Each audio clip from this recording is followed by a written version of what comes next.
जय श्री कृष्ण। जय गौ माता। सुरभि, कपिला, क्या हाल है आपके। फिर से हम मिलते हैं मेरे नए वीडियो में। कैसे हो आप। उम्मीद है आप सब अच्छे होंगे।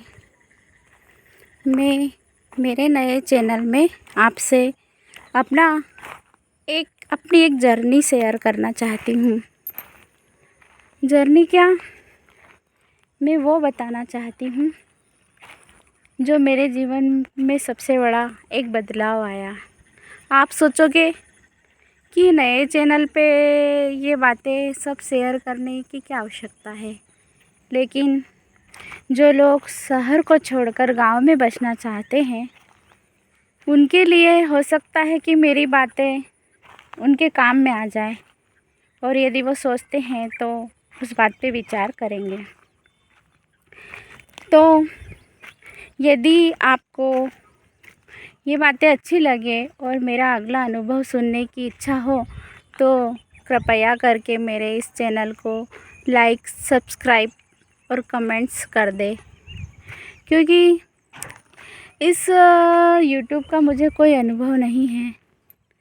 मैं जैसे भी टूटी फूटी भाषा में जो बोल पाती हूँ, वैसे तो मैं टीचर हूँ, लेकिन मैंने कभी इस फील्ड में कोई इंटरेस्ट नहीं लिया।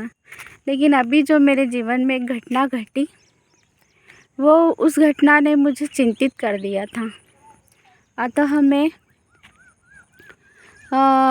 यूट्यूब की तरफ आई कि शायद मेरा ध्यान इधर हो जाए तो मैं भूल जाऊं। तो मैं अभी वो बात बताना चाहती थी आपको कि मैं शहर से गांव में कैसे आई। हुआ यूँ कि हम शहर में अच्छे से रह रहे थे। मेरे पति की वहाँ पे शॉप थी और बहुत अच्छे से काम चल रहा था। मैं भी अपनी सर्विस पे जाती थी। मेरा बेटा भी प्राइवेट स्कूल में अच्छे से पढ़ रहा था। लेकिन हुआ यूँ कि जब कोरोना काल आया तब मेरी जो सास गांव में रहते थे, उनके जीवन का बार बार मुझे याद आने लगा। मुझे लगता था कि वो शायद गांव में रह के बहुत परेशान हो रहे होंगे। मुझे रातों को नींद नहीं आती थी उनके बारे में सोचकर कि हम तो यहाँ बहुत अच्छे से रह रहे हैं, लेकिन हमारी जो माँ है, जिसका हम पर बहुत अधिकार है, उनका क्या हो रहा होगा। ये सोचकर मुझे बहुत बुरा लगता था। मेरे मन में ही ये बातें चलती रहती थी। तो फिर मैंने मेरे पति से बोला कि क्यों ना हम शहर छोड़ के गाँव में चले जाएं, क्योंकि गाँव में अपनी खेती भी है तो वो भी संभल जाएगी, और प्लस माँ का भी ध्यान हम रख पाएंगे। लेकिन सब कुछ छोड़ना इतना आसान नहीं था, और वैसे भी शहर में बहुत सारी सुविधाएं रहती है। अब वो छोड़ना और अपने बच्चे को शहर की ज़िंदगी से ले जाकर गांव में रखना बहुत सोच विचार की बात थी। और जब भी हम मन बनाते थे गांव जाने की, तो कोई ना कोई ऐसी बात बोल देते थे कि हमको फिर से वो सोचना पड़ता था कि नहीं, ऐसा नहीं करते।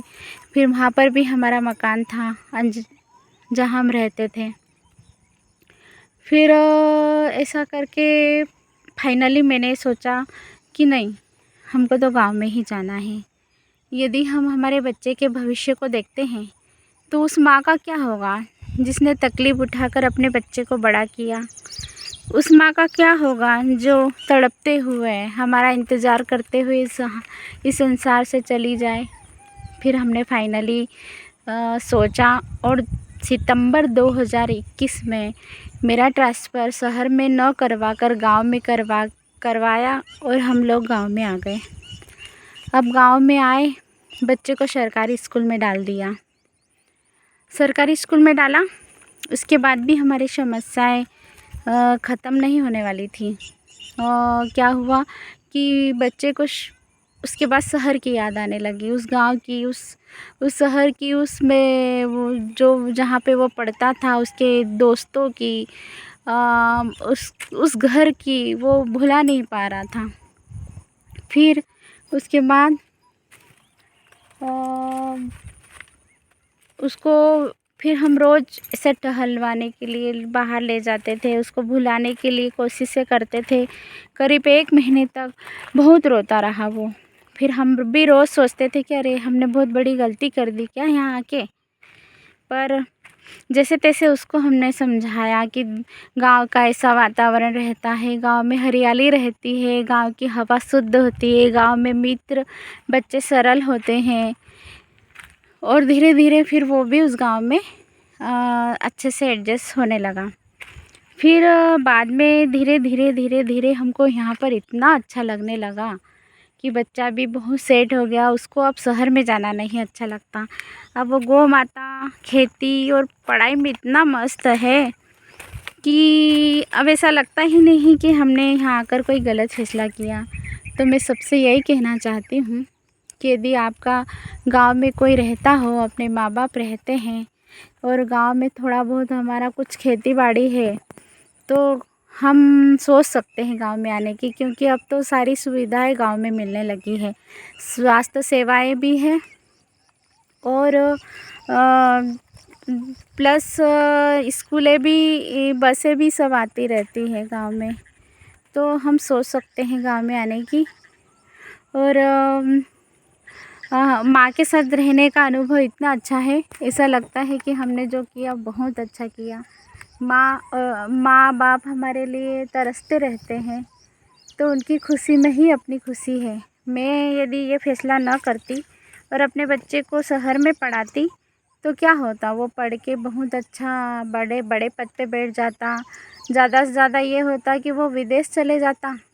तो माँ बाप को हमने छोड़ा तो हमको भी हमारा बच्चा छोड़ देता। अब ये होगा कि हमारी माँ का आशीर्वाद हमको मिलेगा तो हम आगे और आगे बढ़ते जाएंगे और प्रभु का आशीर्वाद भी बना रहेगा। और ये बातें यदि मेरी आपके कुछ काम में आए या मेरी बातें आपको अच्छी लगे तो लाइक सब्सक्राइब करें, ताकि मैं अपने अनुभव आपसे साझा करती रहूं और मेरा भी हौसला बढ़े कि यदि आप लाइक सब्सक्राइब करते हो तो मुझे लगेगा कि मेरी बातें आपको अच्छी लग रही है। जय श्री कृष्ण, जय गौ माता।